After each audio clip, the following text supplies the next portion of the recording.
नमस्कार, मैं doctor Nikhil Mehta cancer रोग विशेषज्ञ एवं कैंसर सर्जन हूं। मैं न्यू लाइफ कैंसर क्लिनिक सी स्कीम में डायरेक्टर हूं एवं HCG कैंसर हॉस्पिटल मानसरोवर में सीनियर कंसल्टेंट कैंसर सर्जन कार्यरत हूं। आज हम बात करने वाले हैं बड़ी आंत का कैंसर अथवा कोलोरेक्टल कैंसर के बारे में।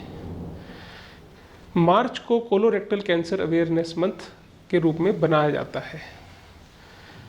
पहले इंडिया में इस कैंसर का इंसिडेंस इतना नहीं था, लेकिन पिछले 10 सालों में हम देखें तो इस कैंसर का इंसिडेंस 20% बढ़ गया है।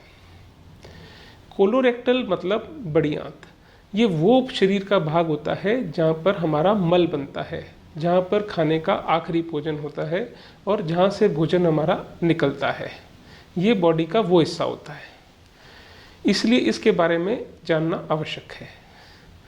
कोलोरेक्टल कैंसर एक ऐसा कैंसर है जिसका सबसे ज़्यादा रोल हमारी डाइट से रिलेटेड है। और अगर इंडिया की बात करूं तो पुरुषों और महिलाओं में इसका दर 4.4 से लेकर 4.1 पर लाख की पॉपुलेशन के बीच में है। इसके जो मुख्य कारण हैं या रिस्क फैक्टर्स हैं, हम 2 विभागों में विभाजित कर सकते हैं। जिनके कंट्रोल हम कर सकते हैं उसको हम मॉडिफाइबल रिस्क फैक्टर्स कहते हैं।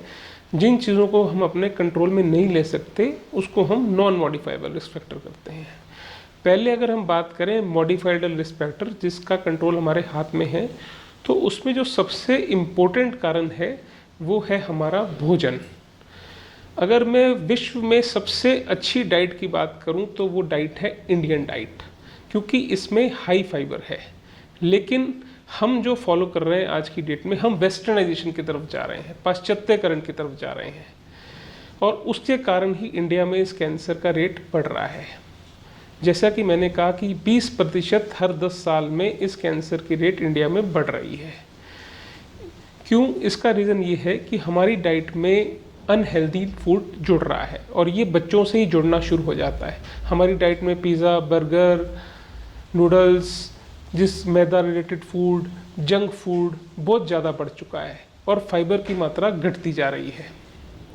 दूसरी चीज़ है फिज़िकल इनएक्टिविटी, यानी कि हम फिज़िकल एक्टिविटी पे ध्यान कम दे रहे हैं। हमें एक रूटीन बनाना चाहिए कि हम दिन में 45 मिनट्स ऑफ फिज़िकल एक्टिविटी किसी भी रूप में अपने को ढालें ताकि इस कैंसर से बच सकें। तो इसलिए ओबेसिटी यानी मोटापा भी इस कैंसर का एक मुख्य कारण है जिसको हम कंट्रोल कर सकते हैं। तीसरा जो मुख्य कारण है वो है डायबिटीज़। डायबिटीज़ को हम रोक तो नहीं सकते, लेकिन इसको कंट्रोल करके हम इस कैंसर के प्रति रोकथाम कर सकते हैं। नेक्स्ट जो इस लिस्ट में इम्पोर्टेंट कैंसर का कारण है वो है तंबाकू सेवन या सिगरेट स्मोकिंग। इंडिया में आज की डेट में सिगरेट स्मोकिंग बढ़ती जा रही है, खासकर पुरुषों में, कॉलेज स्टूडेंट्स में हमने देखा है कि इसका इंसिडेंस काफ़ी हो गया है। तो भी एक हाई रिस्क फैक्टर है जो कि इस कैंसर के बढ़ने का दिनचर्या में कॉमन कारण है। अगर हम इस रिस्क फैक्टर्स को कंट्रोल कर देते हैं तो हम इस कैंसर के इंसिडेंस को काफ़ी घटा सकते हैं। एज मोर देन 50 ईयर्स यानी जिनकी उम्र 50 साल से ऊपर है, ये भी एक ऐसा रिस्क फैक्टर है जो कि ये कैंसर ज़्यादा पाया जाता है। अगर हम इसी टाइप में नॉन मॉडिफाइबल रिस्क फैक्टर या ऐसे रिस्क फैक्टर की बात करें जो हमारे कंट्रोल में नहीं है, तो उसमें कुछ ऐसी चीज़ें होती हैं जिनको हम अनुवांशिक कहते हैं, यानी कि जो एक पीढ़ी से दूसरी पीढ़ी में आती हैं। इसके अंदर जो सबसे इम्पोर्टेंट कॉज है वो है FAP सिंड्रोम, यानी फैमिलियल एडेनोमेटस पॉलिपोसिस, या फिर लिंच सिंड्रोम जिसको हम नॉन फैमिलोसिस भी कहते हैं। अगर इन 2 कारणों को हम कम कर सकते हैं तो हम इस कैंसर को घटा सकते हैं।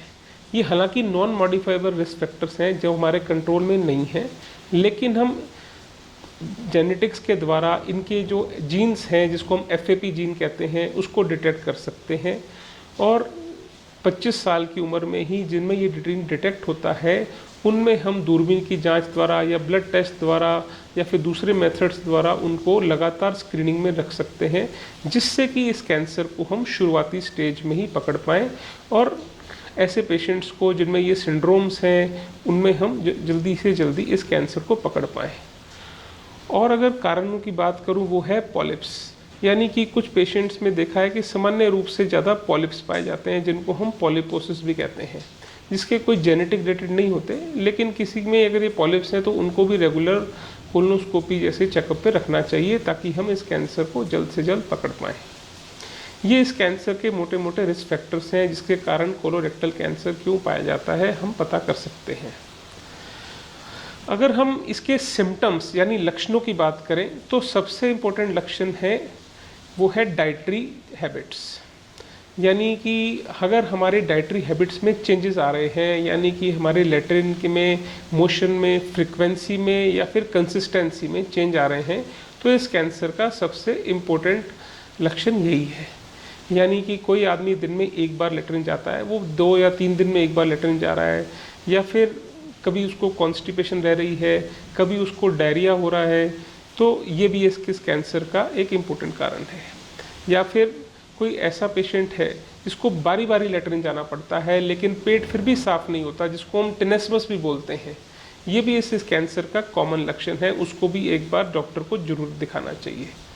या फिर ऐसा हो रहा है कि आपको ऐसा लगता है कि पेट में भारीपन महसूस हो रहा है लैट्रिन जाने के बाद, या फिर पेट अच्छे से साफ़ नहीं हो पाता, तो ये कैंसर का लक्षण हो सकता है।